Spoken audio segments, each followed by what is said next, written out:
오늘 여러분들에게 재미난 이야기 전해드리겠습니다. 한번 잘 들어보시기 바랍니다.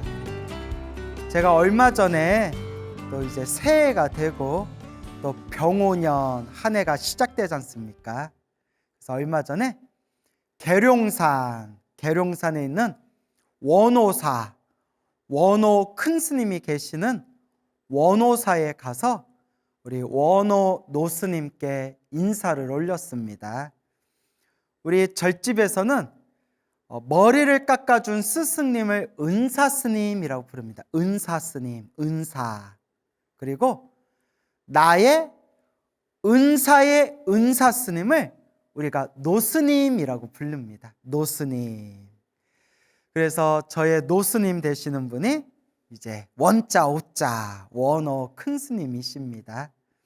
계룡산 원오사에 계시는데 이제 원오사 스님께 이렇게 인사드리고 같이 이제 공양간에서 점심 공양 먹고 또 이제 맛있는 이제 보이차도 이렇게 얻어 먹으면서 스님하고 이런저런 두런두런 대화를 나눴는데 우리 계룡산 노스님께서 너무나 재밌는 또 신비로운 세 가지 이야기를 들려주셨습니다. 한번 여러분 잘 귀 기울여서 한번 들어보시기 바랍니다. 첫 번째 이야기입니다. 우리 원오사에 원오 노스님 옆에서 오랫동안 젊었을 때부터 절에 열심히 다니시고 사찰에서 봉사활동도 많이 하시고 복덕도 많이 지으신 불심이 깊은 노보살님이 계십니다. 그래서 이제 법명이 스스로 법명 밝히셔도 된다라고 우리 보살님이 말씀을 해주셔서 원오사에서 이제 법당 보살님으로 이렇게 활동하고 그렇게 또 우리 여러 부처님 도량에서 봉사활동도 많이 하셨던 그 관음행이라는 우리 불심이 아주 깊은 보살님이 계십니다. 근데 이 보살님이 불자님이 우리 관음행 불자님이 아유 나무 아미타불 나무 약사열애불 몇 년 전에 암 말기가 된 거예요. 암이 말기가 돼가지고 또 그 과정을 얘기하면 또 할 말이 많아요. 참 할 말이 많은데 이제 또 그런 부분은 생략을 하고요. 몇 년 전에 이제 암 말기가 돼가지고 서울에 있는 아주 유명한 큰 병원에서 암 치료로 유명한 병원에서 그렇게 이제 오랫동안 치료를 받으셨습니다. 그렇게 치료를 받으셨는데 의사가 딱 이렇게 얘기하더래요. 가족분들한테 몇 개월 안 남았습니다. 아이고 몇 개월 안 남았습니다. 얼마 안 남았습니다. 병원에서는 할 만큼 했습니다. 호스피스로 옮기시지요 라는 얘기까지 들었대. 호스피스 병동으로 옮겨서 마지막을 준비하세요 라는 말씀까지 의사가 이야기를 하더래요. 3, 4개월밖에 안 남았습니다. 호스피스 병동으로 가서 마지막을 준비하세요. 근데 가족들은 차마 그 얘기를 어머니한테 할 수가 없는 거예요. 어머니는 그래도 내가 우리 애들 때문이라도 내가 몇 년만 더 살았으면 좋겠다. 내가 이렇게 열심히 치료받고 몇 년만 더 우리 애들 얼굴 보고 내가 미련 없이 내가 가야겠다 하고 열심히 그렇게 치료받고 계시는 분한테 어머니 의사 그런데 몇 개월 안 남았대요. 호스피스로 옮기래요. 차마 이 이야기를 가족들이 할 수가 없더래요. 그 마음 이해가죠. 그러던 차에 몇 년 전에 치료받으면서 수술을 몇 번을 했는데 수술 하나가 잘못돼가지고 또 크게 재수술을 받았대요. 큰 수술을, 재수술을 받게 되었는데, 그렇게 한 2, 3년 전에 이제 재수술을 다 받고, 이제 의사도 얼마 안 남은 것 같습니다 하던 그때에 수술 받고 나서 바로 생생한 꿈을 꿨는데, 꿈에 돌아가신 아버지가 꿈에 나타나셨대요. 오래전에 세상을 떠난 아버지가 꿈에 나타나가지고 이렇게 의장과 그네인가 이렇게 앉아 계시더래요. 이렇게 앉아 계셔서 보살님이, 불자님이 꿈에서 돌아가신 아버지를 뵙고, 아이 아버지 여기 웬일이세요? 어쩐 일이세요? 하고 여쭤보니까, 아 그냥 너 생각이 나서 와봤다. 너 생각이 나서 와봤다 하면서 잠에서 깼대요. 이게 무슨 꿈인가? 왜 오래전에 돌아가신 아버지가 너 생각이 나서 왔다라고 말씀하실까? 무슨 꿈인가? 하다가 그 꿈 꾸고 나서 2, 3일 후에 또 생생한 꿈을 꿨대요. 불자님이. 돌아가신 아버지를 꿈에서 만나고 난 뒤에 2, 3일 후에 또 생생한 꿈을 꿨는데, 꿈에 어머니가 나타나셨대. 어머니. 아직 생존해 계시는, 아직 이 세상에 머무르고 계시는 어머니께서 갑자기 보따리를 싸가지고 나타나셨대요. 보따리를 싸고 나타나셔서 버스 정류장에 갔대. 버스 정류장. 버스 정류장에 버스가 왔다 갔다 할 거 아니에요? 보따리를 싸가지고 오신 어머니가, 얘야 엄마랑 버스 타고 같이 가자 이러더래요. 어머니가. 지금 살아계신, 생존해 계신 어머니가 엄마랑 버스 타고 같이 가자 이러시더래요. 뭐 우리 같으면 엄마 좋아하니까 그래 엄마 가자 아마 이렇게 따라갔겠죠. 엄마가 저 버스 타고 같이 가자 했는데 불자님이 딱 이렇게 얘기했대요. 엄마 나 안 가. 나 아직 안 가. 나 버스 안 타 하고 거절했대. 나 버스 안 타.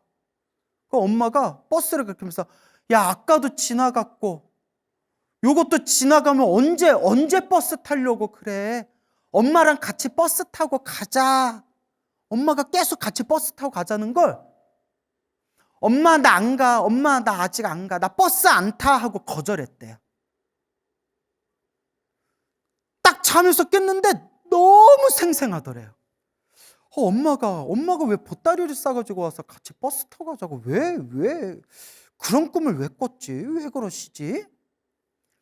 그 동생한테 전화를 했대. 동생한테 전화해서, 얘 아무개야, 내가 그 꿈을 꿨는데 엄마가 보따리를 싸가지고 오셔서 버스 정류장에 같이 가가지고 버스 타고 같이 가자고, 막 버스 타자고 하는 거 내가 싫다고 거절했다 하니까, 동생도 뭐가 이렇게 딱 촉이 왔는지, 아이고 버스 안 타서 다행이다. 그거 탔으면 안 돼.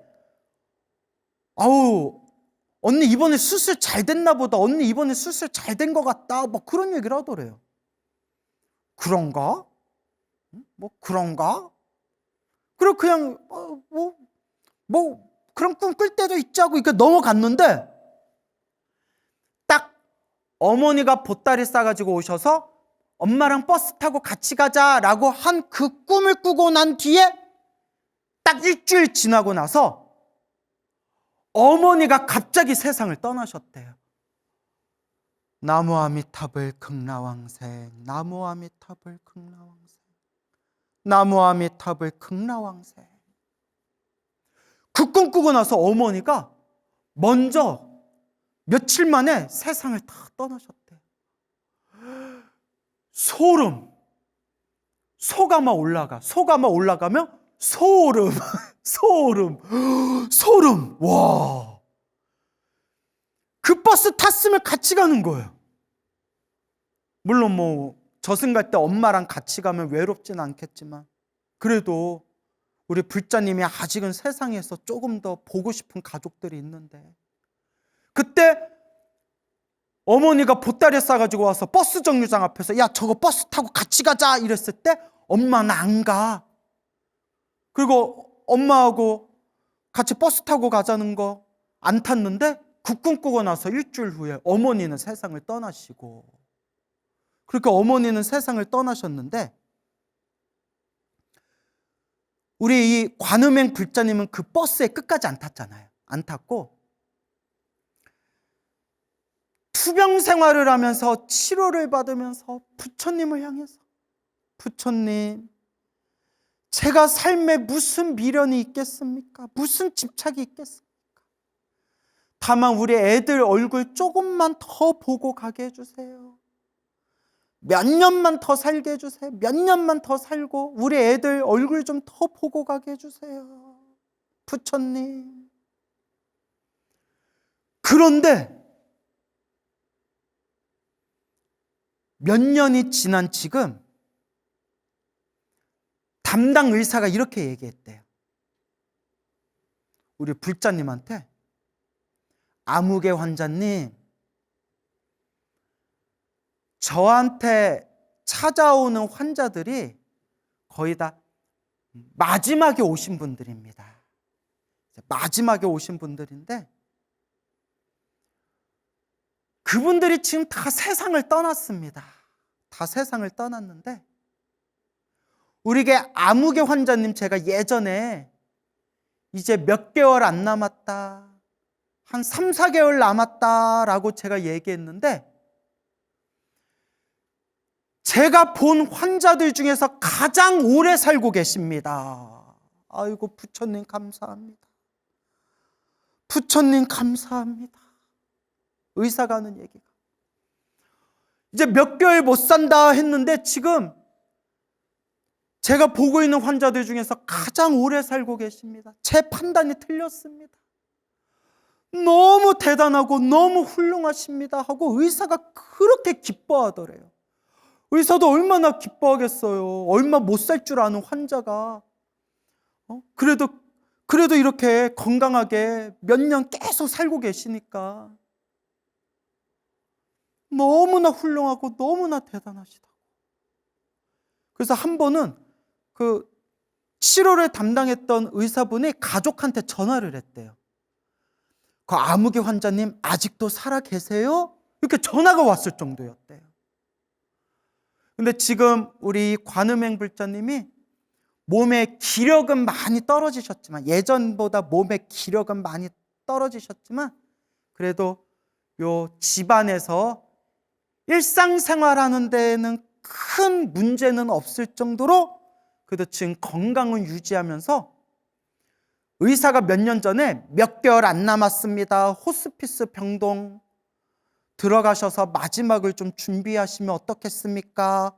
라는 얘기까지 들었는데 좀 몇 년이 지났는데 비록 기력은 좀 많이 떨어지셨지만 그래도 일상생활하는 데는 큰 무리는 없을 정도로 지금 이렇게 체력을 유지하면서 지금 잘 지내고 계시더라고요.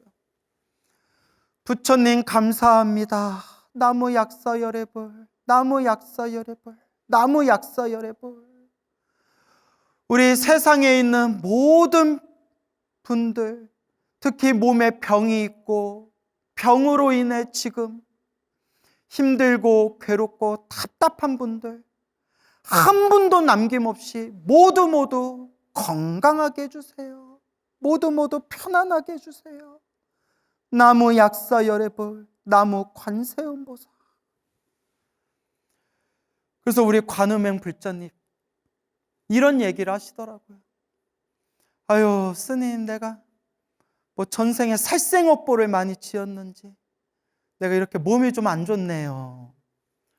보살님, 제가 뭐 이런 얘기 뭐 이렇게 쉽게 함부로 해도 될지는 모르겠지만 또 보살님이 젊었을 때부터 절에 열심히 다니셔가지고 복도 많이 짓고 공덕도 많이 닦으셔서 제가 뭐 이런 얘기 함부로 하면 안 되지만 또 또 우리 보살님이 저 좋아라 하시고 또 제 진심을 아시니까 보살님이 벌써 수명이 벌써 끊길 뻔한 위험한 고비가 있었는데 그동안 절에 열심히 다니시고 부처님께 공덕을 많이 닦으셔서 그래도 크게 받을 업보, 지금 몸이 아픈 걸로 크게 받을 업보 작게 받으면서 업장소멸하고 계시는 겁니다. 업장소멸하고 계시는 겁니다. 그러니까 이 불자님이 아유, 저도 그렇게 생각해요. 그렇게 말씀해 주시니까 고맙네요. 그래도 이 불자님이 절에서 기도도 많이 하시고 공덕도 많이 닦으셔서 그런지 특히 자녀분들, 아들이 둘이 있었는데 아들 두 분 다 원호사에서 기도를 열심히 하셔가지고 다들 원하는 좋은 직장에 들어갔어요. 특히 첫째 아드님도 그렇고 둘째 아드님도 이렇게 시험을 볼 때 자꾸 떨어졌는데 원호사의 그 용왕을 모셔놓은 용왕각 그 약숫물에서 맑은 물이 막 폭포수처럼 맑은 물이 막 솟구치는 꿈을 꾼 뒤에 첫째 아들도 임용고시에 합격했지. 몇 번을 떨어졌는데 맑은 물이 폭포수처럼 꽝 하고 맑은 물이 터져서 철철철철 맑고 깨끗한 물이 흐르는 꿈을 꾸고 아들도 고시에 합격했지. 뒷자님들도 좋은 직장에 그 깨끗한 물이 흐르는 꿈, 똑같은 꿈을 꾸고 둘째 아드님도 좋은 직장에 들어갔지. 그래서 제가 아유 보세요 보살님, 그래도 부처님께 공덕을 많이 닦으니까 또 이렇게 또 좋은 경사도 보시는 게 아닙니까? 늘 건강하세요. 늘 건강하세요. 항상 편안하세요 라고 이렇게 또 덕담의 말씀을 올렸습니다. 부처님 감사합니다. 부처님 감사합니다. 우리 중생들 따뜻한 손길로 어루만져 주시고 괴로움에 빠진 중생이 있다면 부디 행복의 광명으로 우리 중생들의 괴로움을 소멸해 주소서. 감사합니다 부처님. 두 번째 이야기입니다. 우리 원호 노스님하고 오랫동안 친분이 깊은 거사님이 계셨다고 합니다. 우리 노스님하고 아주 친하게 지낸 거사님이 계셨는데 이 거사님이 외국에 살고 계신대요. 이렇게 지금 외국에 살고 계시고 1년에 한두 번씩 이렇게 한국에 오셔가지고 좀 뭐 며칠씩 몇 달씩 이렇게 머무르다가 외국에 있는 집으로 들어가신대요. 이제 그 거사님, 친한 거사님이 계시는데 이 거사님이 우리 이제 한국에 큰 형님이 계시대요. 형님이 계셔서 외국에 있다가 이제 한국에 들어오면 이렇게 형님 뵙고 인사도 드리고 또 거기서 또 좀 머무르다가 뭐 이렇게 항상 한국에 들어올 때마다 형님 얼굴 뵙고 항상 이렇게 인사드리고 큰 형님이 계셨는데 몇 년 전 일이래요. 그 해에도 외국에 있다가 이렇게 한국으로 와가지고 또 큰 형님 찾아뵙고 형님한테 이렇게 인사드리고 또 한국에서 이렇게 며칠 머무르다가 외국의 집으로 딱 돌아갔는데 외국에 있는 집으로 딱 가자마자 바로 한국에서 전화가 왔대요. 한국에서 바로 연락이 왔대요. 한국에 있다가 바로 외국에 있는 자기 집으로 왔는데 얘 형수님인 거예요. 형수님. 예, 형수님. 왜요? 아이고, 이거 어떡해요? 왜 그러세요, 형수님? 우리 남편, 그리고 우리 거사님의 큰형님, 우리 남편 그 검사를 받았는데 몸이 좀 이상한 것 같아서 검사를 받아서 결과가 나왔는데 암 말기래요. 왜 이렇게 속상할까요? 왜 이렇게, 요사이 왜 이렇게 몸이 편찮으신 분들이 많을까요? 나무 약사 여러분. 예? 아니, 멀쩡하신 분이 무슨 암 말기예요? 제가 다시 한국 갈게요. 아유, 여기 한국 왔다가 바로 지금 돌아가는데 또 어떻게 한국에 또 오세요? 의사가 그러는데 6개월은 남았대요. 6개월 정도는 더 사실 것 같대요. 아휴, 6개월 남았다는 거예요. 6개월 시한부라는 거예요. 참 말하면서도 속상하네요. 6개월 남았다니까 몇 개월 있다가 이렇게 오세요. 몇 개월 있다가 한국에 오셔서 우리 형 마지막 얼굴 보고 마지막 인사 올리세요. 지금은 오지 마시고 의사가 한 6개월 정도 남았다니까 좀 집에 계시다가 몇 개월 후에 오세요. 한국으로 들어오세요. 형수님이 그렇게 이제 만류를 했대요. 또 이제 형수님 입장에서는 시동생이 형님 보고 바로 외국으로 집으로 돌아갔는데 또 다시 한국으로 오라고 하기가 형수님 입장에서도 좀 미안했겠죠. 그러니까 시동생을 사랑하는 마음에서 형님이 의사 말이 형님이 6개월 정도 남았다니까 좀 있다가 몇 개월 후에 들어오세요 하고 이제 형수님 딴에는 배려를 해준 거겠죠. 예, 알겠어요. 그렇게 날 잡아서 제가 다시 한국 들어갈게요. 그렇게 하루하루가 지나서 형님이 암 말기다 6개월 정도 남았다라는 소식을 딱 듣고 한 달 지났대. 한 달 정도 딱 지났는데 생생한 꿈을 꿨대요. 거사님이. 어렸을 때 엄마랑 형이랑 살고 있던 옛날 집이 다 펼쳐진 거예요. 집에서 돌아가신 엄마가 꿈에 딱 나타나신 거예요. 돌아가신 엄마가. 세상을 떠나신 어머니가 어렸을 때 그 모습 그대로 엄마가 딱 꿈에 나타나신 거예요. 아이고 어머니. 그리고 형하고 같이 집 밖에 나가서 어디 간다고 같이 이렇게 길을 떠나려는 거예요. 돌아가신 어머니가 형하고 같이 집 밖으로 나가는 거예요. 어디 딴 데 갈 데가 있다고.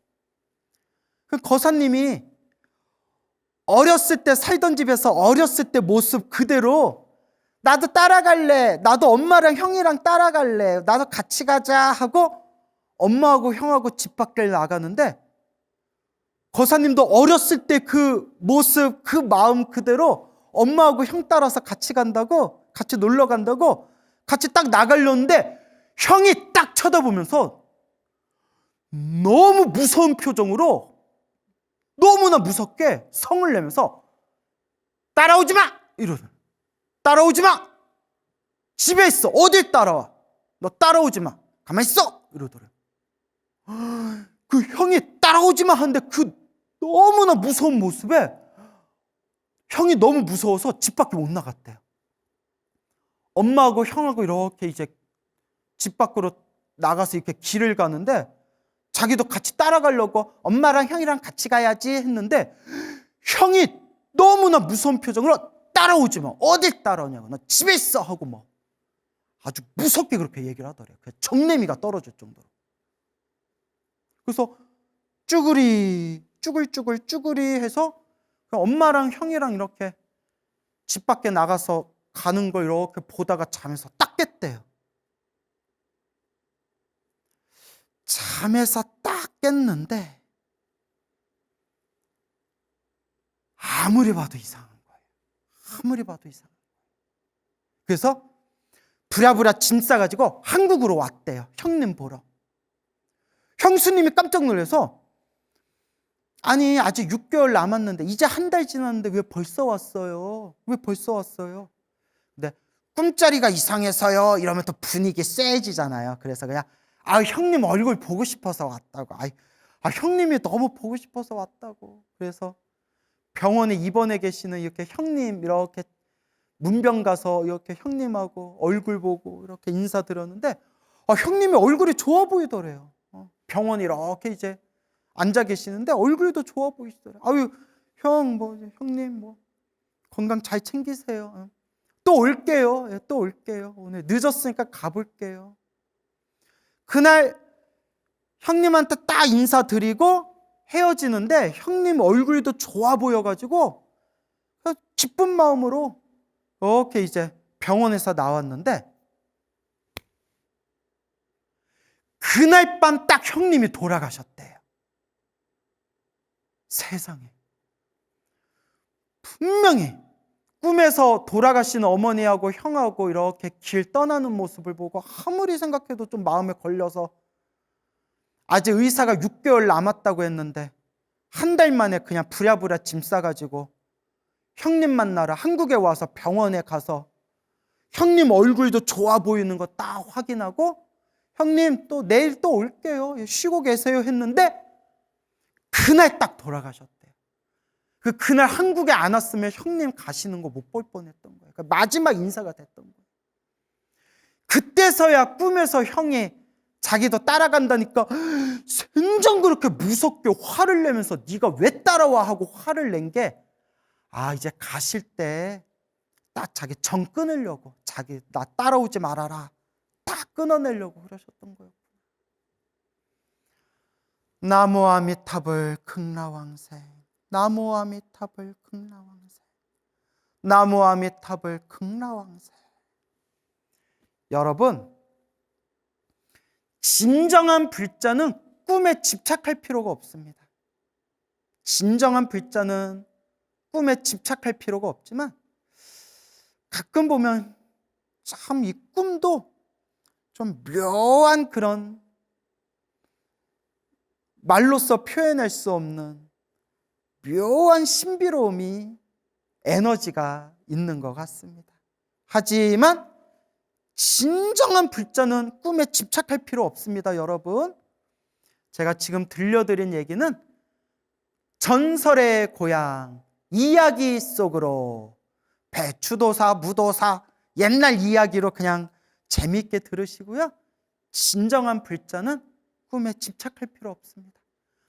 범소유상, 개시여망, 약견, 재상, 비상, 직견열애 모든 모습이 다 허망하니 만약에 모든 모습이 모습 아님을 본다면 모든 모습의 모습 아님을 본다면 곧 열애 진정한 부처님을 보게 되리라. 그러니까 우리는 꿈이라든가 어떠한 눈에 보이든 눈에 보이지 않든 그 모든 형상에 우리가 절대 집착할 필요는 없습니다. 진정한 불자라면 좋은 꿈을 꾸면 좋은 꿈 꿔서 감사합니다 부처님. 혹시라도 나쁜 꿈을 꾸면 아무 걱정하지 마세요. 나쁜 꿈을 꾸면 부처님이 보호해 주시니까 아무 걱정 없습니다 부처님. 좋은 꿈을 꾸든 나쁜 꿈을 꾸든 약견 재상비상 직견열애라. 범소유상 개시여망 약견 재상비상 직견열애라. 나는 부처님 믿는 우리 불제자는 좋은 꿈을 꾸든 나쁜 꿈을 꾸든 아무 상관없다라는 마음으로 그냥 우리는 부처님께 의지하면서 닦아나가면 되겠습니다. 아시겠죠? 세 번째 이야기입니다. 우리 원호사 노스님께서 생생하게 직접 전해주신 이야기입니다.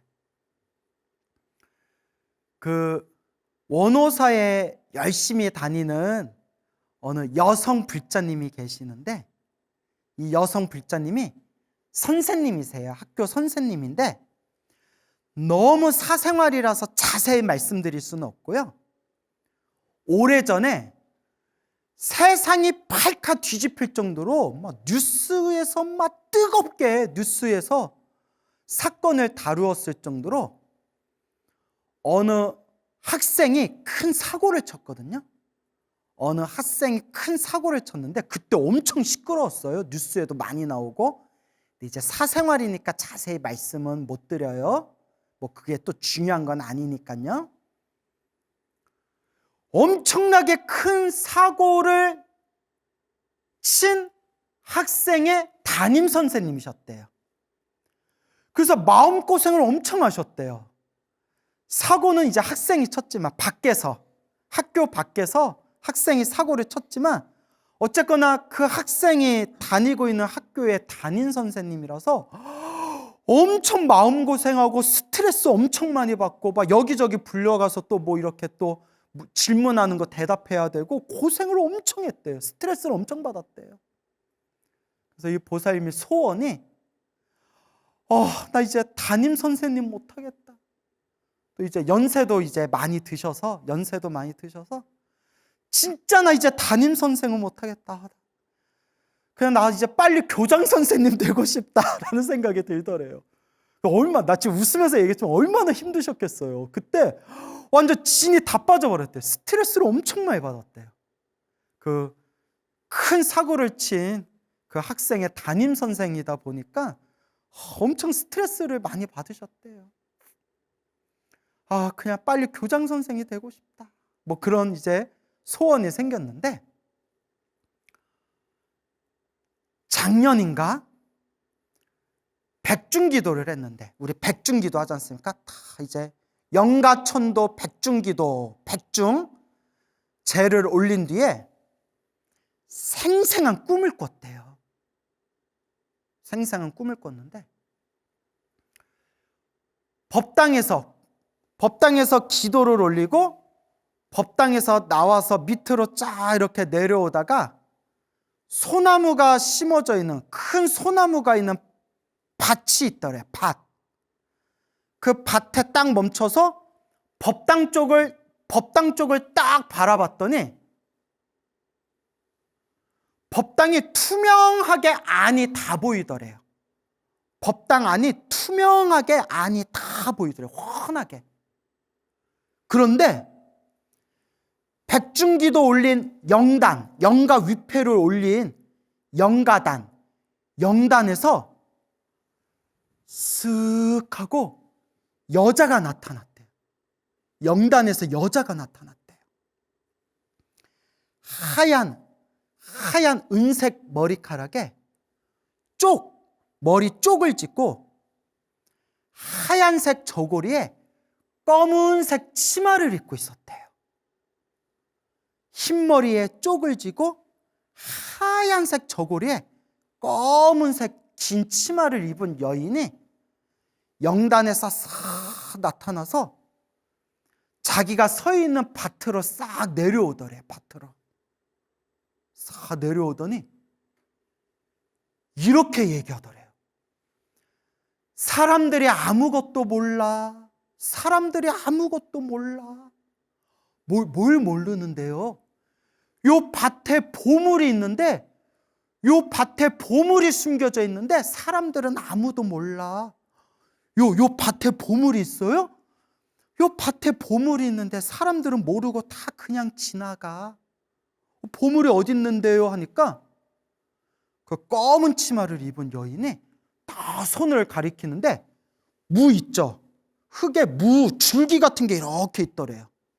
무 줄기 같은 게 이렇게 있어서 저 보물이 있는데 사람들은 아무것도 몰라. 보물이 있다니까. 보물이 있으면 어떻게 해야 돼요? 뽑아야 될 거 아니에요. 그래서 이 불자님이 그 보물이 있단 말에 무같이 생긴 그 줄기를 힘을 줘서 이렇게 힘을 줘서 쑥 뽑았는데 삼삼새뿌리가 주렁주렁 매달려 있더래요. 삼삼새뿌리가 몇 뿌리? 새뿌리가 산삼새뿌리가 주렁주렁 매달려 있더래요. 그리고 꿈에서 딱 깼는데 너무 생생해서 심상치가 않더래요. 범상치가 않더래요. 이게 무슨 꿈인가? 내가 백중 제를 올리고 우리 법당 영단에서 여자가 나와가지고 내가 서 있는 밭에 와서 요 보물이 있는데, 그래서 보물이 있다는 말에 그 무 줄기 같은 걸 쑥 뽑으니까 삼삼새뿌리가 막 이렇게 주렁주렁 매달려 있는 거예요. 순간 이 불자님이, 잠에서 깬 불자님이 부처님께 매일매일 기도하면서 항상 간절하게 원하던 소원 3가지가 있었대요. 소원 3가지. 소원 3가지. 첫째, 우리 아들이 결혼한 지 6년이 되어 가는데 아직도 애 소식이 없습니다. 아직도 임신 소식이 없습니다. 빨리 손주를 보게 해주세요. 우리 아들 결혼한 지 6년이 되어 가는데 6년 동안 아기 소식이 없습니다. 어서 우리 아기 보게 해주세요. 그게 첫 번째 소원이었고, 두 번째 소원이 따님이 고급 공무원인데 우리 딸이 자꾸 진급시험을 보는데 자꾸 떨어집니다. 우리 딸 진급시험 합격하게 해주세요. 우리 딸 진급시험 합격하게 해주세요. 그게 두 번째 소원이었고, 세 번째 소원이 제가 담임 선생으로 살면서 너무나 스트레스를 받고 징글징글합니다. 너무 마음고생을 해가지고 빨리 시험 합격해서 교장 되게 해주세요. 뭐 교장 선생님 되려면 뭐 시험을 합격해야 되나 봐요. 저 빨리 교장 되게 해주세요. 이게 딱 3가지 소원이었대. 항상 부처님께 기도하면서 우리 아들 결혼한 지 몇 년째인데 빨리 아기 갖게 해주세요. 우리 딸 자꾸 진급시험 떨어지는데 이번에 시험 좀 합격하게 해주세요. 그리고 저 빨리 교장 되게 해주세요. 그 3가지 소원을 항상 마음에 품고 부처님께 기도했는데 꿈에서 삼삼 쇳뿌리가 나온 거예요. 이게 뭐지? 이게 뭐지? 이게 뭐지? 아이고, 딱 삼삼 쇳뿌리가 주렁주렁 매달린 꿈을 꾸고 나서 첫 번째, 그 꿈 꾸고 나서 첫 번째 아들한테 전화가 왔대요. 어머니, 우리 임신했어요. 아유, 감사합니다. 아이고, 감사합니다. 그 꿈 꾸고 나서 아들한테 전화가 왔대요. 우리 임신했어요. 두 번째, 얼마 후에 딸한테 전화가 왔는데 엄마, 나 이번에 진급시험 합격했어! 하고 경사스러운 소식을 들었대요. 아이고, 창하다. 아이고, 창하다. 소원이 3개였는데 2개가 이루어진 거예요. 근데 삼삼이 몇 뿌리였죠? 3뿌리였죠. 마지막 3번째 소원. 원하는 바대로 저 빨리 시험 합격해서 교장 되게 해주세요 했는데 마지막 3번째 소원도 이루셨대요. 이런 얘기를 누가 믿겠어요? 이런 얘기를 누가 믿겠어요? 우리 계룡산에 계신 노스님께서 직접 전해주신 이야기입니다. 여러분, 이래도 절에 안 다니실 겁니까? 이래도 기도를 안 하실 겁니까? 이래도 공덕을 안 닦으실 겁니까? 더 자세히 생생하게 듣고 싶은 분들은 계룡산 원호사에 가셔서 우리 원호 스님께 스님, 그 광우 스님이 소나무에서 했던 얘기 진짜예요? 하고 직접 여쭤보세요. 제가 우리 노스님 오랫동안 옆에서 배웠지만 절대 거짓말 하실 분 아니에요. 너무 거짓말을 안 하시고 순수하셔서 손해보시면 손해보셨지 절대 거짓말 안 하시는 분이에요. 나중에 직접 찾아가셔서 원호 큰 스님, 저희도 차 한 잔 주세요 하면서 그 광우 스님이 소나무에서 했던 얘기 사실입니까? 하고 한번 여쭤보시기 바랍니다. 좋죠, 여러분.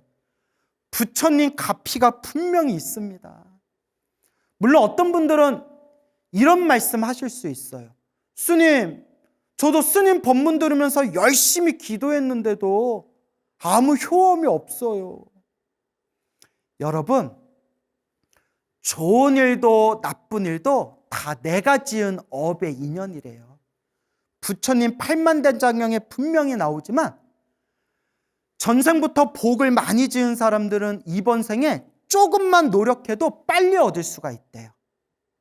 근데 전생에 빚이 많은 사람, 좀 업보가 두터운 사람들은 이번 생에 많이 닦아도 효과가 좀 더디돼요. 효과가 더디어도 알게 모르게 내 공덕 창고에 복이 쌓이고 있대요. 그래서 부처님과 큰 스님들께서 분명히 말씀하셨지만 절에 열심히 다니고 복을 많이 짓고 기도를 많이 했는데도 안 좋은 일이 생긴다면 크게 받을 업보를 작게 받는 거다. 오래오래 받을 업보를 짧게 받는 거다. 그러니 절대 흔들리지 말고 한결같은 마음으로 닦아라 수행해라 라고 말씀하셨던 겁니다. 그러니까 여러분, 당장의 효과에 일희일비, 당장의 효험에 좋다 나쁘다 망상을 일으키지 말고 좋은 일이 생기든 나쁜 일이 생기든 부처님 법을 믿고 한결같이 닦아 나아갑시다. 여러분, 서가모니 부처님 당시의 일입니다. 서가모니 부처님이 계셨었던 때에 어느 큰 도시에 돈이 아주 많은 부자가 살고 있었습니다. 이 엄청난 부자가 어느 날 결혼을 해서 이제 아들을 낳았는데 아들이 굉장히 아름답고 이 아들이 너무나 그 용모가 뛰어나고 훌륭했다고 합니다. 그래서 수많은 사람들이 그 아이를 볼 때마다, 아들을 볼 때마다 수많은 사람들이 다들 기뻐하는 마음, 좋아하는 마음을 일으켰고 나이가 점점 자라면 자랄수록 그 아름다운 외모가 더욱 빛을 발하면서 수많은 사람들에게 사랑받고 공경받았다고 합니다. 그래서 여러분, 어쨌거나 잘생기고 예쁜 사람들은 일단 전생에 복이 있기는 있는 거예요. 그래서 불교 경전에도 전생에 복을 많이 지으면 남들이 좋아하는 아름다운 외모를 타고 태어난다라고 말을 합니다. 하지만 하나만 알면 안 됩니다. 아름답고 잘생긴 외모를 가지고 태어나도 다른 복이 없으면 그 아름다운 외모의 복을 제대로 발휘할 수가 없다고 합니다. 예를 들어서 아름다운 외모로 태어나도 수명복, 목숨, 수명복이 부족할 수도 있고 또 아름다운 외모로 태어나도 재물복이 부족할 수도 있고 아름다운 외모로 태어나도 혹은 명예복이 부족해서 항상 그 밑바닥에서 비록 외모는 아름답지만 어두운 밑바닥에서 살아갈 수도 있는 것이고 그래서 우리 불교에서는 원만하게 복을 지어야 된다라고 말씀합니다. 복을 원만하게 지어야 된다. 그래서 우리 중생들은 욕심이 많잖아요. 수명복도 있으면 좋겠고 건강복도 있으면 좋겠고 돈복도 있으면 좋겠고 명예복도 있었으면 좋겠고 가족복도 있었으면 좋겠고 얼마나 중생들이 이렇게 욕심이 많아요. 근데 그 복도 자기가 지어야 된다는 거예요. 자기가 지어야 된다. 이게 바로 불교에서 말하는 원인 따라 그 결과가 일어난다. 바로因果법. 행복해지기 위해서는 행복해질 수 있을 만한 원인, 자기가 그 원인을 잘 닦아야 한다라고 불교에서 누누이 말씀하시는 겁니다. 어쨌거나 이 아이가 점점 자라서 청년이 되고 다 큰 청년이 되었을 때 그 아름다운 외모가 더욱 빛을 발하면서 수많은 사람들의 공경과 사랑을 받게 됩니다. 어느 날 친구들과 숲에 소풍을 갔는데 숲에서 서가모니 부처님을 마주치게 됩니다. 그때 때마침 부처님께서 나무 아래 고요히 앉아 깊은 선정에 드셨는데 이 아름다운 청년이 거룩한 부처님의 그 선정에 드신 모습을 보고 마치 100개, 1000개의 태양이 한꺼번에 빛을 발하는 듯한 1100개의 태양이 모두 다 함께 빛을 뿜어내는 듯한 엄청난 광명의 그 가피를 느끼면서 부처님 발 아래 지극한 마음으로 공경하는 마음으로 예배하고 부처님을 찬탄하게 됩니다. 그래서 여러분, 세상에 우연은 없어요. 그 아름다운 청년이 하필이면 석가모니 부처님이 계신 숲에 들어가고 하필이면 그 숲에서도 나무 밑에 앉아 계시는 부처님의 모습을 보고 또 부처님의 모습을 보면서 그냥 인사하고 그냥 지나갈 수도 있었을 텐데 부처님의 그 거룩한 모습에 감동과 희열과 기쁨을 느끼면서 부처님께 귀의한다는 것은 이미 과거 전생에서부터 지었던 복과 착한 뿌리와 인연이 있었기 때문입니다. 불교는 우연이 없어요. 인연법이에요. 좋은 사람을 만난 것도 내가 지은 업의 인연이고 나쁜 놈 만난 것도 내가 지은 업의 인연입니다. 인연법이 참 무섭고 냉정하고 정확해요. 이런 인연법의 흐름에서 바라봤을 때 내가 이번 생 사람으로 태어나 부처님 법을 만난 것이 얼마나 소중한 인연인가라는 것을 마음에 되새기면서 우리가 진정한 불자로서 이번 생 조금씩이라도 올바르게 닦고 닦아 나아가도록 노력해야 됩니다. 이번 생 부처님 법을 만난 것이 정말 놀라운 인연이에요. 이번 생 부처님 법을 만난 이 소중하고 놀라운 인연을 우리가 가볍게 생각해서는 안 된다라는 것을 명심해야 됩니다. 이런 말을 듣고 맞아, 부처님 법 만난 게 너무나 놀랍고 신비한 소중한 인연이야. 그러니까 나는 이번 생 불자로서 나는 올바로 수행하면서 살 거야 라는 마음을 일으킨 분들이 있다면 정말 과거 전생에서부터 선업을 많이 지으신 분들의 마음이고, 이런 얘기 백날 들어도 에휴 그래 니나 잘해라, 나도 그냥 나대로 살련다, 뭐 부처님 법 만난 게 뭐 그리 대단하다고 에휴 라는 생각이 든다면 아직은 업보가 두꺼운 사람이다 라고 우리가 미루어 짐작할 수가 있습니다. 하지만 남을 볼 필요가 없어요. 늘 얘기하지만 남들은 남들 자기가 지은 업대로 살아갈 뿐이고 나는 나대로 남 볼 필요 없이 내 자신을 바라보면서 결국 누가 닦아야 된다? 내 자신은 내가 닦아야 된다라는 것을 명심해야 됩니다. 그래서 그 과거 전생에 지었던 놀랍고도 소중한 좋은 업의 인연으로 숲에서 석가모니 부처님을 만난 그 청년이 부처님 발 아래 엎드려 부처님의 설법을 듣고 순간 마음이 환해지면서 수다원의 깨달음을 얻게 됩니다. 거룩한 성자 아라한이 되는 4단계 중에 1단계 수다원의 아주 거룩한 깨달음을 얻게 됩니다.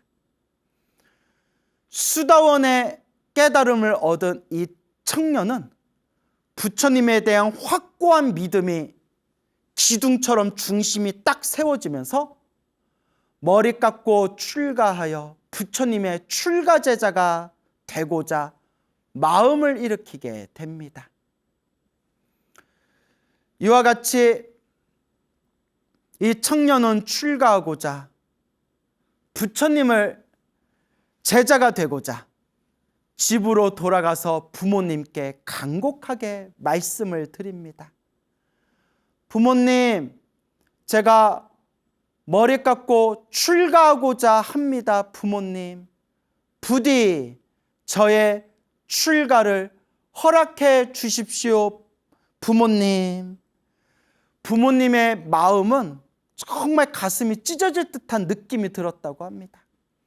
너무나 사랑하고 너무나 잘생기고 수많은 사람들의 사랑을 듬뿍 받았던, 정말 눈에 넣어도 아프지 않을 것 같은 이 다 큰 아들이 머리 깎고 출가하겠다고 했으니 부모님 마음이 얼마나 아프겠습니까?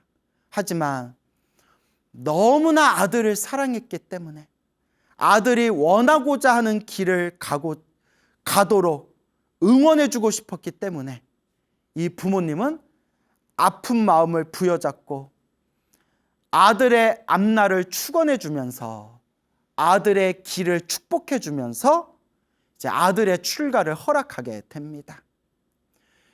이 청년이 출가하기 위해서 부처님이 계신 사원으로 갔을 때 부처님께서 그 청년의 모습을 바라보며 부처님이 이렇게 말씀하십니다. 잘 왔노라 비구여. 이 한마디에 그 청년의 머리카락이 저절로 우수수수 떨어지고 입고 있는 옷은 저절로 스님들을 상징하는 승복, 가사로 뿅 하고 변하면서 머리끝에서 발끝까지 저절로 출가 수행자 비구의 모습으로 짠 하고 변신했다고 합니다. 그래서 우리 부처님 경전에 보면 과거 전생에서부터 복을 많이 짓고 수행을 많이 했던 사람이 이번 생에 다시 사람으로 태어나 부처님께 머리 깎고 출가 수행자가 되고자 했을 때 부처님께서 잘 왔노라 비구여 하면 이와 같이 전생 공덕의 힘으로 저절로 머리카락이 저절로 다 떨어지고 입고 있는 옷은 가사로 변하고 머리끝부터 발끝까지 저절로 출가 수행자 스님의 모습으로 짠 하고 변하게 된다라는 그런 내용이 경전에 보면 나옵니다. 이 청년이 출가 수행자 비구 스님이 되었고 부처님 아래 부처님의 수행의 지도를 받아서 며칠 만에 순식간에 모든 번뇌와 욕망이 사라진 거룩한 성자 아라한이 됩니다. 그때 수많은 사람들이 깜짝 놀라면서 부처님께 여쭈어 봅니다. 부처님, 저 잘생기고 아름다운 저 비구 스님은 전생에 어떤 복을 많이 지었기에 저렇게 사람들에게 사랑받고 공경받는 아름다운 외모를 가지고 이 세상에 태어났으며 또한 어떤 공덕의 힘이 있었기에 부처님께 머리 깎고 출가해서 부처님의 지도를 받고 단 며칠 만에 저렇게 위대한 거룩한 성자 아라한이 될 수 있었던 것입니까? 그래서 부처님께서 그 수많은 사람들의 그 궁금증을 부처님께서 풀어주시고자 저 비구 스님의 과거 전생 이야기를 들려주시게 됩니다. 그대들이여, 저 비구의 수많은 과거 전생에 저 비구는 비바시 부처님께서 세상에 출현하실 때 한 남자였느니라. 비바시 부처님께서 널리 법을 설하시고 세상을 떠나신 뒤에 그 나라의 왕이 부처님을 공경하는 마음으로 비바시 부처님의 다비를 올리고 난 뒤에 화장, 다비식을 하고 난 뒤에 그 사리를 모아서 널리 보배로 된 사리탑을 세우게 되었느니라. 그때 어느 한 사람이 비바시 부처님의 사리탑에 들어가서 공경하는 마음으로 비바시 부처님 사리탑에서 예배를 올리고 있었는데, 공경 예배를 올리고 있었는데, 그때 비바시 부처님 사리탑의 저 구석에 깨지고 부서진 곳을 발견하게 되었느니라. 이 사람은 수많은 다른 믿음이 있는 사람들을 모아서 힘을 합쳐 그 비바시 부처님 사리탑에 깨지고 부서진 곳을 정성스럽고 공경하는 마음으로 깨끗하게 수리를 하게 되었으니, 그때 비바시 부처님의 사리탑을 깨끗하게 수리했던 그 사람은 이 세상을 떠나고 난 뒤에 수없는 생애 동안 지옥 악의 축생 세계에는 떨어지지 아니하였고, 항상 인간 세계와 청상 세계에 태어나면서 항상 복을 누렸고, 이번 생 서가모니 부처님 시대에 큰 부잣집에서 사람들에게 사랑받고 공경받는 아름다운 모습으로 세상에 태어나 나이가 다 차서는 석가모니 부처님을 만나고 머리를 깎고 출가하여 짧은 시간 안에 깨달음을 얻어 위대한 성자 아라한이 되었으니, 그것이 바로 저 비구 스님의, 저 비구의 과거 전생 비바시 부처님 때 지었던 선업 공덕의 힘이니라, 자기가 지은 인연법이니라 라고 부처님께서 자상하게 자세히 법을 설하시니, 그 자리에 있던 수많은 사람들이 다 함께 기뻐하고 찬탄하였다고 합니다. 놀라운 말씀이 아닐 수 없습니다.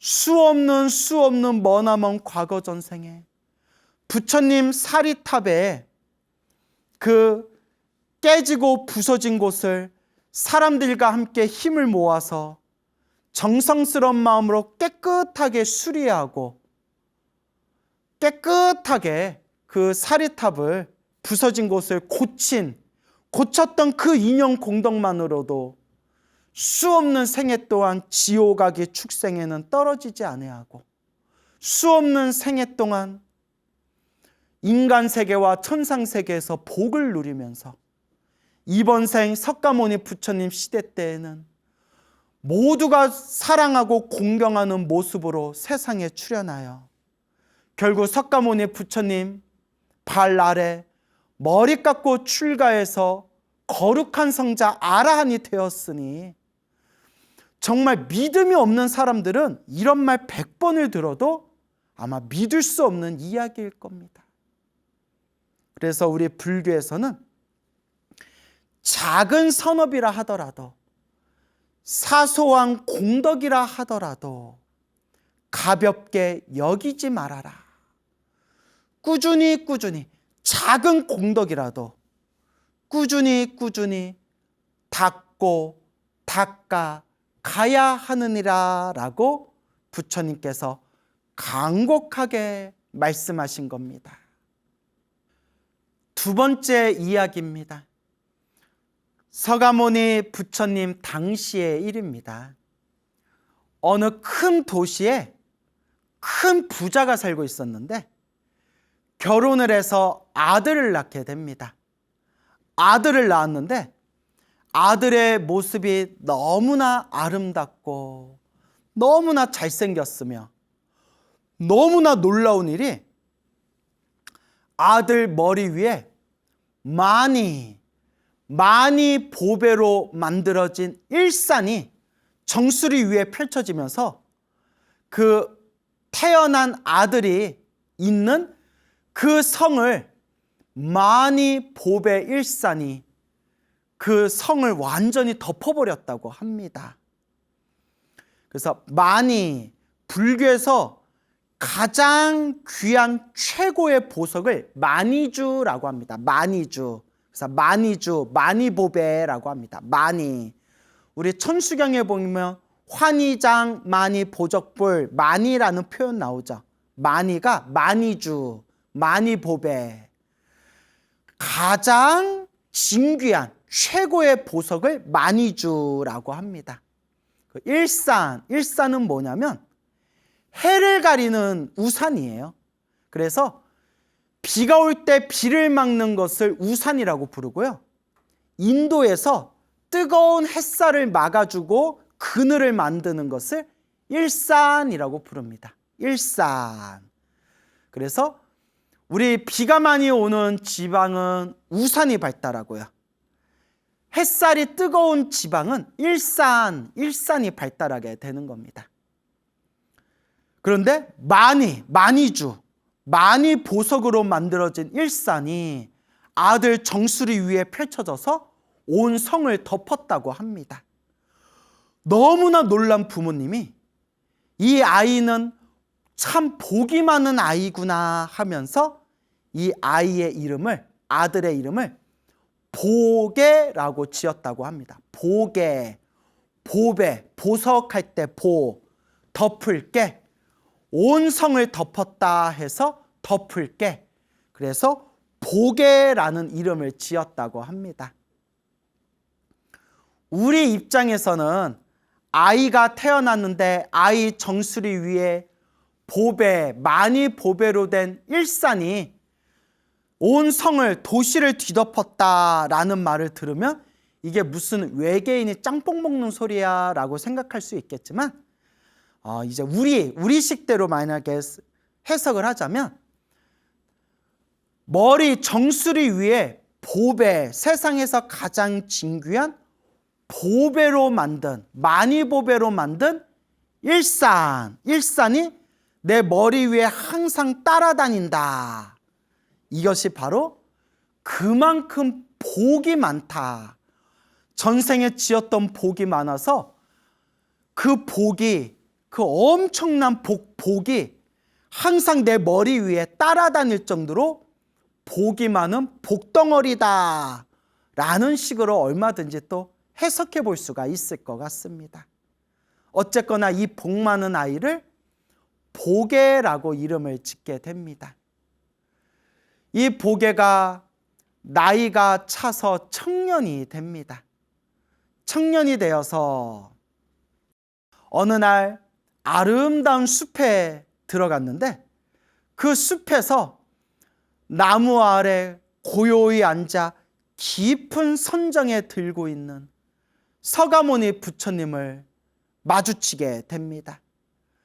나무 밑에 고요히 앉아 계시는 그 거룩한 부처님의 몸에서 100개, 1000개 수많은 태양이 한꺼번에 빛을 뿜어내는 듯한 엄청난 감동을 느끼게 됩니다. 그 자리에서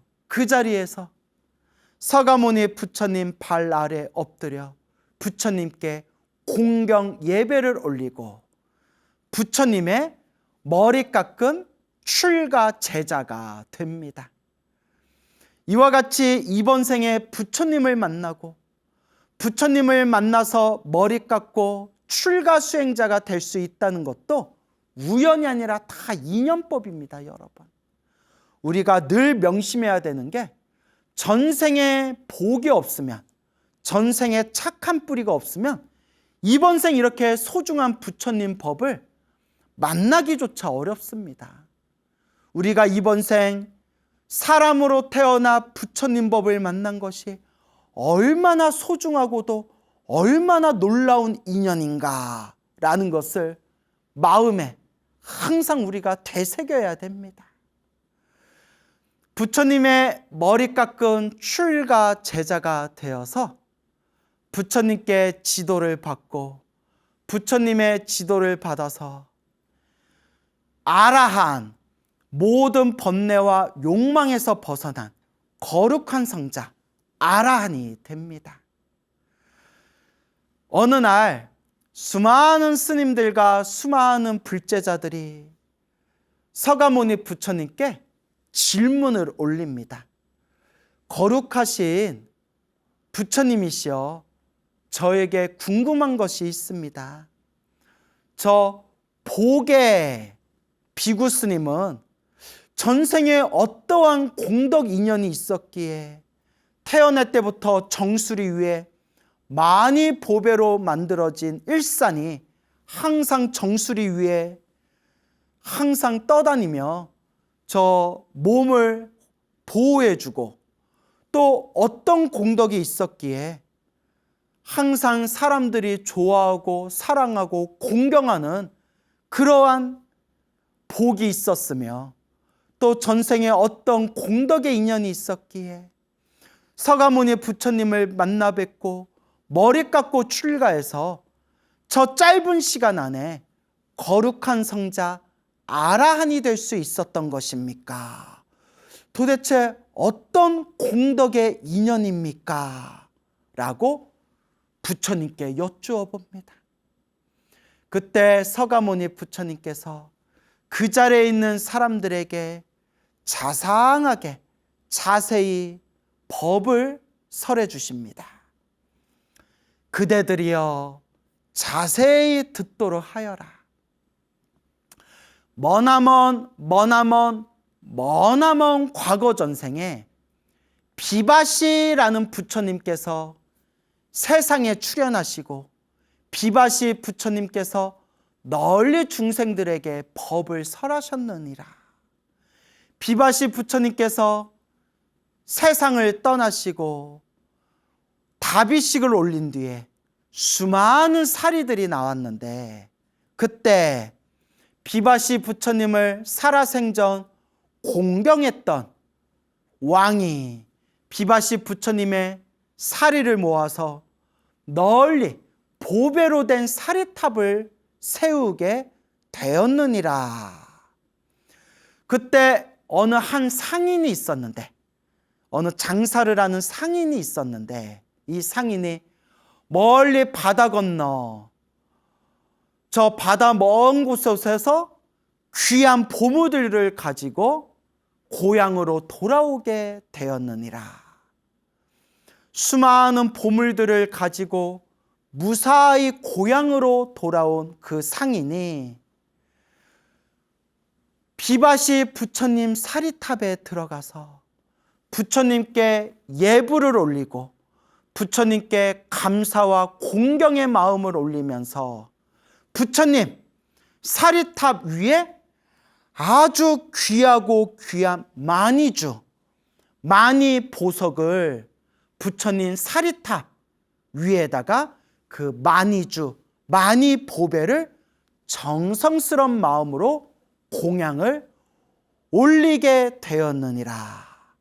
그때 마니주, 마니보배를 부처님 사리탑에 올렸던 그 상인은 수없는 생애 동안 지옥과 악귀와 축생계에 떨어지지 아니하고 항상 인간 세계와 청상 세계에 태어나 온갖 복을 누렸으며, 또한 결국 이번 생에 서가모니 부처님을 만나게 되었고, 서가모니 부처님 발 아래 머리 깎고 출가해서 서가모니 부처님의 지도를 받고 저와 같이 짧은 시간 안에 거룩한 성자 아라한이 될 수 있었던 것이니라. 저 보게 비구가 태어날 때부터 정수리 위에 마니주, 마니보배로 만들어진 일산이 항상 머리를 보호하고 항상 따라다닌 것, 바로 그 인연이 바로 비바시 부처님 사리탑에서 마니보배를 올렸던 자기가 지은, 자신이 지은 선업 공덕의 인연법이었느니라 라고 부처님께서 자세하게 법을 설하시니 그 자리에 있던 수많은 사람들이 함께 기뻐하고 함께 마음으로 찬탄하였다고 합니다. 이것이 바로 복이 많고 참 복이 많았던 복의 비구 스님의 이야기가 되겠습니다. 여러분, 불교는 깨달음의 종교예요. 불교는 지혜의 종교입니다. 사실 백날 복을 많이 지어봤자 복이라는 것은 쓰고 나면 끝나요. 아무리 복을 많이 지어서 하늘색에 태어나도 복을 다 쓰고 나면 다시 밑으로 떨어질 수밖에 없고, 아무리 복을 많이 지어도 다음 생, 다다음 생, 다다음 생 복을 까먹으면 결국 밑에 떨어질 수밖에 없는 것이 바로 복의 세계입니다. 불교는 지혜와 깨달음의 종교입니다. 그러나 깨달음과 지혜를 얻기 위해서라도 복이 있어야 된다는 거예요.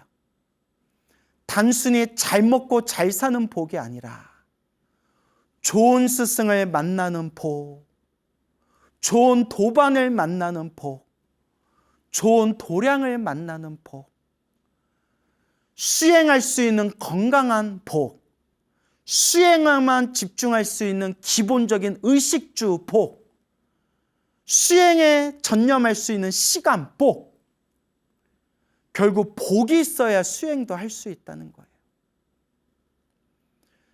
불교는 지혜와 깨달음의 종교지만 지혜와 깨달음을 얻기 위해서라도 복 짓는 것을 가볍게 여겨서는 안 된다. 복이 있어야 수행도 할 수 있다라는 것을 명심하셔야 됩니다. 이 세상에 너무나 사이비 종교가 많고 삿된 스승들이 많아요. 이 세상에 수많은 사람들이 누가 봐도 이해가 되지 않고 누가 봐도 비상식적인데도 그런 삿된 것에 빠져들어가지고 몸도 너덜너덜해지고 마음도 너덜너덜해지고 인생을 완전히 인생이 너덜너덜해지는 그런 너무나 가슴 아프고 안타깝고 슬픈 사연들이 세상에 참 많은 것 같아요. 누가 봐도 이상한 놈들인데 왜 저런 거에 속냐? 왜 저런 거에 빠져드냐? 결론은 업대로 만난다는 거예요. 업대로 만난다. 우리는 부처님 법이 너무 좋잖아요. 얼마나 부처님 법이 좋으면 머리 깎고 출가하고 스님이 되었겠어요. 바깥에서 놀고 먹고 바깥에서 누릴 게 얼마나 많은데. 그러니까 딴 사람들 눈에 보면 이해가 안 되는 거죠. 야, 이 좋은 날에 왜 저렇게 절에 열심히 다니지? 아니, 저 사지육신도 멀쩡하고 얼굴도 멀쩡하고 몸뚱아리도 멀쩡한 사람이 뭐하러 저렇게 머리 빡빡 깎고 저렇게 승복 입고 저렇게 산골짜기 산에서 절에서 저렇게 사는 거지? 남들 눈에는 또 우리가 이해가 안 되는 거예요. 우리 눈에는 또 저 이상한 것에 빠져든 사람들이 이해가 안 되는 거예요. 또 그 이상한 것에 빠져든 사람들은 우리를 보면 아유, 저 어리석은 자들 하고 이해를 못하는 거예요. 결론은 무엇이냐? 결국 업대로 살아가는구나. 다 자기 업보대로 사는 거예요. 인과법이 이와 같이 무섭습니다, 여러분. 그래도 우리끼리, 우리 불자끼리, 부처님의 가르침이라는 울타리 안에 있는 우리 불자들끼리는 우리는 부처님을 믿는 우리는 그래도 알고 있지 않습니까? 사람으로 태어나기 어렵고 부처님 법을 만나기 어려운데 그래도 우리가 과거 전생에 착한 뿌리가 있어서 복이 있어서 선업과 공덕의 힘이 있어서 우리가 이번 생에 그래도 이 소중한 부처님 법을 만나게 되었구나. 얼마나 소중한 인연입니까, 여러분? 네, 여러분, 제 입으로 참 얘기하기가 부끄럽고 어려운데, 그래도 제가 여러분들한테는 그래도 양심적으로 솔직하게 이야기해야 되잖아요.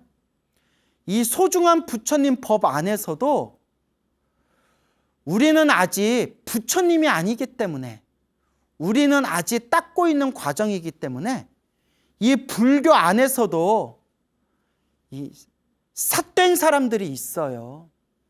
잘못된 가르침을 전하는 삿된 사람들이 있습니다.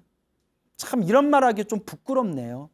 그러면 뭐 남들이 광우야 너는 잘났냐 하면 뭐 저도 뭐 할 말이 없죠. 다만 그래도 우리가 올바른 길을 가야 되잖아요. 그래서 늘 불자님들께 드리는 이야기가 사람의 말도 믿지 말아라. 사람 말을 믿지 말아라. 깨닫지 못한 중생 말을 믿지 말아라. 그럼 우리는 누구를 의지해야 되느냐? 부처님 법, 경전의 말씀을 믿고 의지해야 됩니다, 여러분. 지금을 말법 시대라고 해요. 부처님의 법이 점점 쇠퇴하는 시대래요. 그래서 부처님의 법을 닦으면서도 참 오만 가지 별의별 일들이 펼쳐지는 게 지금의 이 말법 시대의 상황입니다. 그러면 이번 생 사람으로 태어나 우리가 소중한 부처님 법을 만났을 때 우리는 누구의 법을 믿고 의지해야 되느냐? 스님 말도 100% 믿지 말아라. 요 광우 말도 100% 믿지 말아라. 물론 여러분, 그래도 부처님 제자인 스님들을 공경하고 부처님의 제자인 열심히 수행하는 스님들을 여러분들이 지원해주고 지지해주고 응원해주는 것은 너무나 소중한 불자의 의무고 책임입니다. 그러니까 스님들을 무시하지 말아라 라는 말이 아니라 열심히 활동하고 열심히 수행하시는 스님들을 응원하고 지지해 주시되, 제 얘기는 우리가 올바로 닦으려면 사람 말을 믿지 말고 광우라는 제 말도 믿지 말고 그냥 뭐 제 말은 그냥 참조 삼아서 참고 삼아서 그냥 보시고, 진정한 불자라면 부처님의 말씀, 경전의 말씀을 의지하고 부처님의 말씀, 경전의 말씀을 스승으로 모셔야 된다라는 것을 간곡하게 말씀드리고 싶습니다, 여러분. 그래서 또 제 얘기를 오해하셔가지고 아유 그럼 스님들 무시해도 되겠네, 요 뜻이 아니에요. 이렇게 우리 스님들을 공경하고 응원하고 지지해 주셔서 정말 감사드리고요. 다만 부처님이 말씀하셨어요. 사람에 의지하면 사람 때문에 실망할 일이 생긴대요. 사람에 의지하면 사람 때문에 실망할 일이 생긴다. 그래서 부처님의 유명한 말씀 있잖아요. 사람에 의지하지 말고 법에 의지해라. 그 법이 어디에 있을까요? 팔만대장경 경율론 3장에 팔만대장경에 우리 불자들이 믿고 의지해야 할 부처님의 말씀이 고스란히 담겨 있습니다.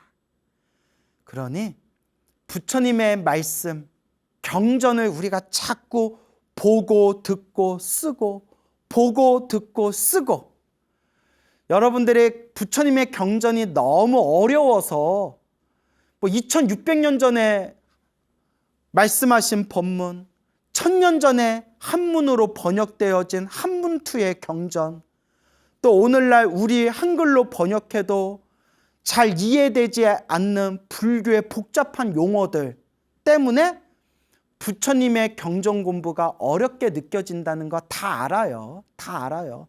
저희도 어려워요. 평생 불교 공부해도 아유 어렵다 라는 생각이 들어요. 그래서 자연스럽게 쉽고 재밌는 스님들 말씀에 더 귀를 기울이는 것도 잘 알고 있어요. 다만 스님들의 쉽고 재밌는 말씀에 귀를 기울이시되 마지막 결론은, 핵심은 결국 요 사람의 입이 아니라 부처님의 경전을 우리가 의지하고 우리가 부처님의 말씀을 스승으로, 큰 스승으로 삼아야 한다라는 것을 명심하셨으면 좋겠어요. 그러려면 결국 자꾸 보고 듣고 쓰고, 자꾸 보고 듣고 쓰고, 부처님 말씀이 무슨 뜻인지 알든 모르든 보고 듣고 쓰고 독송하면서 부처님 경전의 그 가피를 우리 불자들이 듬뿍 받고 지혜와 깨달음의 인연이 심어지게 되는 겁니다. 여러분, 오늘 두 가지 이야기 말씀드렸네요. 잘생기고 사람들에게 사랑과 공경을 받았던 비구 스님의 이야기, 태어날 때부터 머리 정수리에 많이 보배로 만들어진 일산이 항상 따라다녔던 복 많은 비구 스님의 이야기. 결국 내가 닦아야 됩니다. 내가 닦아야 된다. 행복해지고 싶다면, 지혜와 깨달음을 얻고 싶다면 결국 지금 이 순간 내가 닦아야 된다라는 것을 꼭 명심하시기 바랍니다. 여러분, 행복해지고 싶습니까? 행복한 삶을 창조하고 싶습니까? 복을 지으십시오. 선업을 지으십시오. 공덕을 쌓으십시오. 복과 선업과 공덕의 힘이 여러분들을 진정한 행복의 길로 이끌어 줄 것입니다. 여러분, 성불하세요.